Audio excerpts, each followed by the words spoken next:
जय भीम दोस्तों आइए एक बार फिर से आप सभी लोगों का हमारे YouTube चैनल पर हार्दिक स्वागत है। दोस्तों, जैसा कि आपने हमारे वीडियो का थंबनेल पढ़ा है कि संपन्न हुआ प्रथम चरण का मतदान, कौन संभालेगा छत्तीसगढ़ की कमान। दोस्तों, अगर आप लोग हमारे चैनल पर आए हैं और वीडियो को देख रहे हैं तो कृपया वीडियो को अंत तक देखना, क्योंकि इस वीडियो में हम आपको ये तो बताएंगे ही कि किस पार्टी को कितने फीसदी वोट मिला है। साथ साथ ये भी बताने का प्रयास करेंगे कि इसी मतदान के मद्देनज़र छत्तीसगढ़ के अंदर कौन सी पार्टी सत्ता में आ सकती है। दोस्तों, आज हम अपनी चर्चा को तो करेंगे ही। इस चर्चा को करने से पहले थोड़ा चलते हैं छत्तीसगढ़ के बैकग्राउंड की।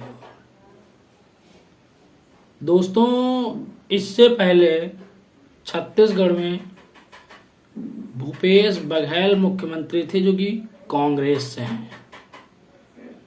आपको बताता चलूं, आज छत्तीसगढ़ के 20 विधानसभा सीटों पर मतदान हुआ है और ये 20 सीटें नक्सलवाद से प्रभावित हैं। दोस्तों, आपको बताता चलूं, 2018 के चुनाव में जब इन सीटों पर मतदान हुआ था तो इन 20 सीटों में से 17 सीटें कांग्रेस के खाते में गई थी और बीजेपी के खाते में महज 2 सीटें गई थी। दोस्तों, ये जो प्रथम चरण का मतदान हुआ है छत्तीसगढ़ के अंदर, ये कांग्रेस के लिए एक चुनौती है, क्योंकि आपको बताता चलूं, 2018 के चुनाव में जहां जहां पर बहुजन समाज पार्टी ने अपना कैंडिडेट उतारा था, वहां पर कांग्रेस को हार का सामना देखकर भारतीय जनता पार्टी के उम्मीदवारों को जीत मिली थी। शायद यही कुछ कारण रहे थे कि लोगों ने बसपा को बीजेपी की बी टीम कहना शुरू कर दिया था। साथियों, आपको बताता चलूं कि 2018 के चुनाव में बसपा छत्तीसगढ़ में कमजोर थी, लेकिन ये जो 2023 का चुनाव छत्तीसगढ़ में हो रहा है, इसमें बहुजन समाज पार्टी काफ़ी मजबूती के साथ चुनावी मैदान में उतरी है। छत्तीसगढ़ की आदिवासी समाज का नेतृत्व करने वाला एक राजनीतिक दल गोंडवाना गणतंत्र पार्टी, उससे बसपा ने गठबंधन कर छत्तीसगढ़ के अंदर अपनी जड़ों को और मजबूत बनाया है। साथियों, जैसा कि हमने आपको अपनी पिछली वीडियो में बताया है कि छत्तीसगढ़ के अंदर आदिवासियों की संख्या 31 से 32% है और वहां पर दलितों की आबादी लगभग 10 से 11% है। मैंने हर वीडियो में बताया है, जिस पर मैंने छत्तीसगढ़ पर विश्लेषण किया, कि अगर इन दोनों समुदायों को सम्मिलित करके देखा जाए तो इनकी संख्या लगभग 40 से 42% के आसपास जाती है और 40 से 42% वोट किसी भी पार्टी के लिए पूर्ण बहुमत की सरकार बनाने में बहुत ज़्यादा पर्याप्त है। क्योंकि 2018 का जो चुनाव हुआ था, उस चुनाव में कांग्रेस को भी महज 43% वोट ही मिले थे और कांग्रेस की पूर्ण बहुमत की सरकार छत्तीसगढ़ के अंदर बनी थी। दोस्तों, हम बात कर रहे थे कि संपन्न हुआ प्रथम चरण का मतदान, कौन संभालेगा छत्तीसगढ़ की कमान। साथियों, आपको बताता चलूं, जिन 20 विधानसभा की सीटों पर चुनाव हुआ है, उस चुनाव में लगभग 70.87% वोट पड़े हैं। और अगर ये बात करें कि किस पार्टी को कितना ज़्यादा वोट शेयर मिला है।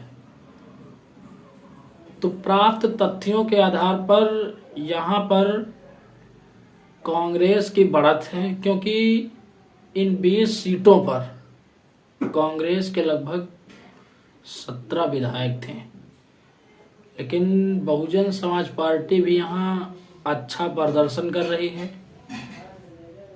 और लगभग 17 से 20% वोट शेयर इन 20 विधानसभा की सीटों में बसपा के अकाउंट में जा रहा है। दोस्तों,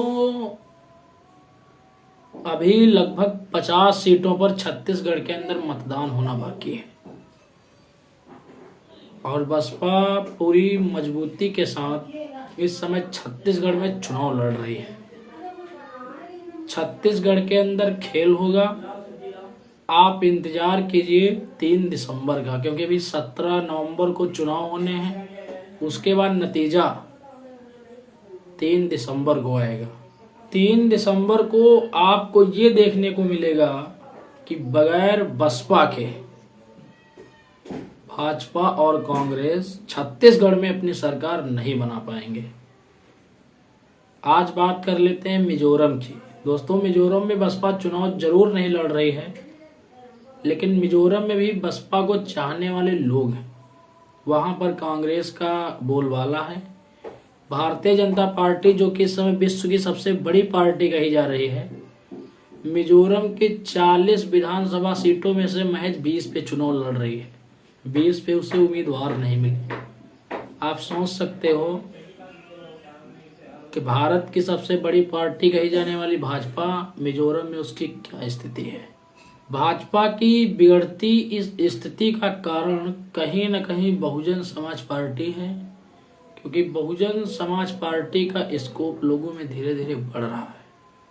वो बढ़ेगा क्यों नहीं। बसपा ही एकमात्र ऐसी पार्टी है भारत के अंदर जो संवैधानिक रूप से सरकार चलाने के पक्षधर है, जो देश में गरीबों, पिछड़ों, दलितों, आदिवासियों, नारियों और मुसलमानों के हित की बात करती है। दोस्तों, हम आपसे फिर कहेंगे कि छत्तीसगढ़ में 3 दिसंबर को चौंकाने वाले परिणाम होंगे और आपको टीवी, अखबारों और हमारे चैनल के माध्यम से सुनने को मिलेगा कि मध्य प्रदेश के अंदर बसपा सरकार में शामिल हो चुकी है। कांग्रेस और भाजपा के लोग इन 5 राज्यों में कितनी भी अपनी पीठ क्यों न थपथपा लें, लेकिन बिना किसी बहुजन दल के ये लोग सरकार नहीं बना पाएंगे। तो आपको क्या लगता है दोस्तों, छत्तीसगढ़ में प्रथम चरण का जो ये मतदान हुआ, इसमें बसपा को जो 17 से 20% वोट मिलते नजर आ रहे हैं, ये बसपा के लिए पर्याप्त हैं? क्या बसपा इसी वोट शेयर के बलबूते छत्तीसगढ़ में अपनी सरकार स्थापित कर पाएगी या सरकार में सम्मिलित हो पाएगी? क्या भाजपा और कांग्रेस इन 5 राज्यों में बगैर किसी भी बहुजन दल के अपनी सरकार नहीं बना पाएंगे? कमेंट सेशन में आके जरूर बताइए। इस वीडियो में इतना ही। मिलते हैं एक अगले वीडियो में एक नए मुद्दे के साथ। तब तक के लिए आप सभी को मेरा सादर जय भीम।